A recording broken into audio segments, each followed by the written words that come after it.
Santa Clara was boiling today. Behind-the-scenes moves, an offensive piece that could flip the red zone script, and a forgotten stat that reignites the belief this year is different. There's also an organizational decision about the most scrutinized spot on the roster, recovery signals on the field, and a quiet absence that could cost crucial snaps. Who gains reps? Who loses ground? And what does this say about the Shanahan project right now? Breathe, there's a plot twist and a medical update. You won't believe what we've got today. So grab a seat, drop a like, and let's jump straight into the news. You know that feeling that something big is about to happen in the middle of the field? Exactly. With George Kittle on IR, the 49ers staff has been reshaping the tight end room's menu, and one profile keeps echoing behind the scenes: the middle field bully, the guy who absorbs contact, reads zone with poise, and turns third and medium into a habit. This isn't daydreaming, it's an opportunity read. The trigger is simple: protect play action, keep the red zone machine spinning, and guard against the drive killers that crush a locker room's confidence. And here comes a target that splits opinions but fires up the imagination: Pat Freiermuth. Why would it make sense? Because it fits what Kyle Shanahan values when he needs to stabilize the offense: a sit option target in the soft spot of zone, intelligence to adjust routes against the robber safety, and the physical presence to box out in tight windows. In Pittsburgh, the context turned ambiguous. The room is deep, with Jonnu Smith and Darnell Washington sharing attention, and the result was a volume dip for Pat Freiermuth in the opening weeks, fueling right-price chatter without the Steelers actually putting up a for sale sign. Niners fans are already split. One side wants aggression to avoid wasting the window, the other fears overpaying for a TE who isn't a mauling Y, even if he's extremely functional as a between-the-hashes target. There's a financial break, though. Freiermuth signed a 4-year extension, which drives up acquisition cost and discourages trades right after a renewal. In 2025, the cap hit is sizable and guarded by dead money. Any buyer needs creativity with bonus proration, void years, or a balancing salary. In plain English, doable, but not cheap. And if there's a front office that knows how to operate smart structures, it's San Francisco, provided the piece actually raises the offense's ceiling and isn't just a short-term band-aid. The line between bold and reckless is thin, and that's where the 49ers like to bet when they see immediate impact on critical downs. On paper and on grass, the fit is seductive. With Kittle back, 12 personnel jumps a tier. Freiermuth as TE1B attacking seam and hook curl, while Kittle drags the robber's eyes. That opens glance and post for Brock Purdy, reduces the wideout's burden on Diggs, and reloads the boot naked menu with a backside crosser that commands respect. Without Kittle short term, the impact would be immediate. More third and medium conversions, box out utility in the red zone, and blitz relief with a reliable hot target in the short intermediate. In the run game, he's not a classic Yoe, but he's functional enough to seal the edge in outside zone and execute crackbacks. Shanahan staples. What could be on the table? A base package with a conditional day 2 pick in 2026 plus a day 3 in 2025, escalated by snaps and touchdowns, or a clean day 2 if Pittsburgh accepts salary help. The 49ers could add a void year to spread probation and preserve flexibility when Kittle returns. A rarer alternative: include a surplus position veteran to balance cash without surrendering as many picks.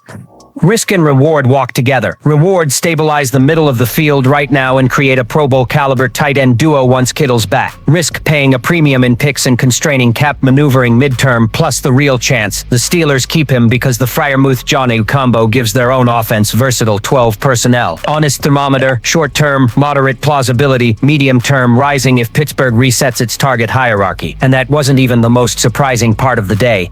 Some things feel scripted by destiny, don't they? The win over the Saints brought more than a score, it brought a slice of history. It had been 37 years since the 49ers opened a season with 2 road victories using different starting quarterbacks. First Brock Purdy, then Mac Jones, each carrying the load in back-to-back weeks. The detail: the last time this happened was in 1988, and guess who finished as Super Bowl champions? Exactly, San Francisco. Coincidence or omen? The 49ers faithful are already dreaming, and the numbers pour gasoline on that fire. Think about it. 6 times in history, the team started 2-0 on the road. 4 of those ended in Super Bowls, 2 with the trophy on the shelf. In another, we stopped just short in the NFC title game.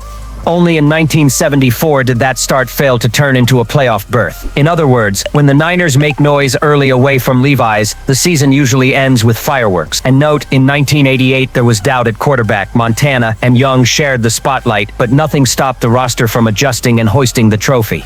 Now cut to 2025. Purdy starts, gets hurt, Jones takes over and delivers a solid win in New Orleans. The fan base goes wild online. Some are already calling it QB controversy 2.0. Others treat it it like a mystical sign that history is about to repeat. Plenty insist this team has the same resilient aura as 2019, 2021, and 2023 campaigns that also began with road streaks and led to deep January runs. But there are caution voices too. Slow down, it's too early to grab the confetti. The point is the narrative is out in the open and nobody can ignore the echo of 1988.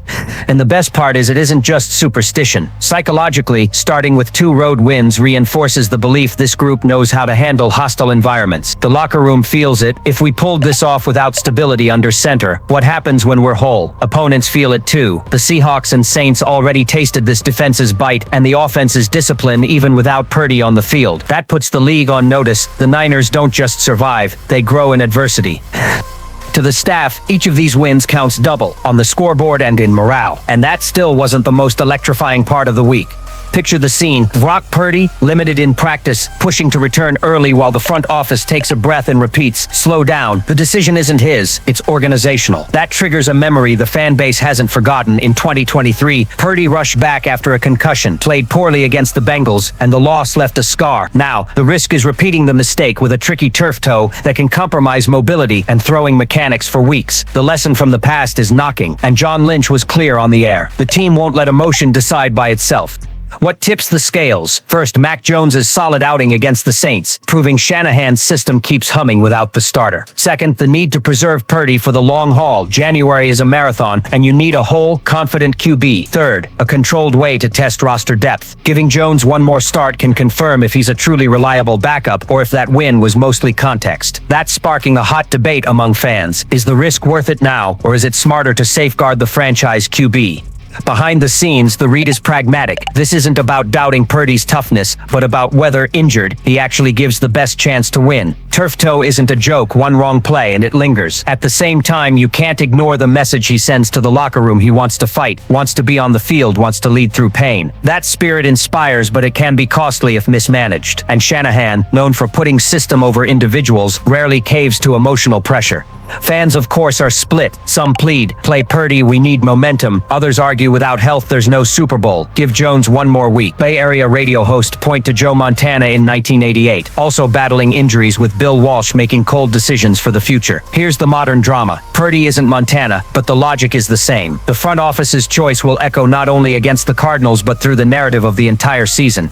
Suspense is total. Purdy at a physical limit, Jones with a chance to prove consistency, and a fan base torn between emotion and reason. All signs point to a Friday decision, and whatever the outcome, the comments section will explode. And while we digest this quarterback saga, it was one of those practices that flips the locker room's energy. Heavy hitters reappeared on the field, Christian McCaffrey and Nick Bosa, each at his own pace, but both signaling the offensive engine and the defense's heartbeat are ready to rev again. Yurtkros Matos bolstered the line rotation, and Kyle Juszczyk and Saran Neal wore blue, a reminder that the concussion protocol is slow, but their presence already changes the vibe. What looked like a rash of absences started to become a picture of recovery, and that shifts expectations and morale.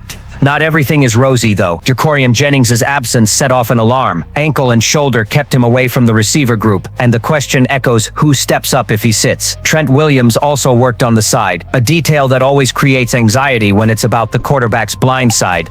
Fans are buzzing about the stars returning, but they're also posting the obvious. It doesn't help to have McCaffrey and Bosa if Purdy and the blind side aren't 100%.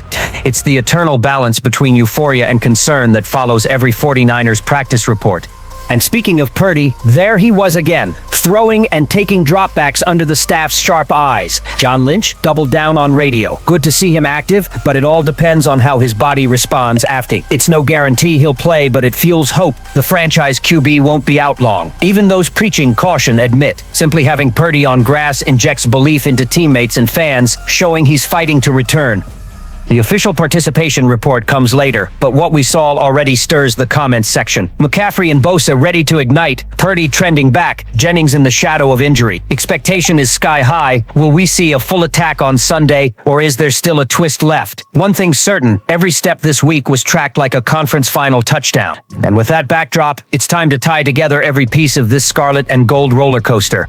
Take a breath, 49ers faithful. The day ended with clear messages. The market might offer the missing piece in the middle of the field. Recent history renews belief, and the decision on our quarterback demands a cool head. Seeing McCaffrey and Bosa ramp up is exciting, but the absences remind us every detail matters. This is a moment for focus, discipline, and unity. Now I want to hear from you. Would you invest in a premium offensive solution and sit Purdy one more week, or roll out number 13 on Sunday? Drop your take in the comments, hit like, share with a fellow fan, and let's keep marching together.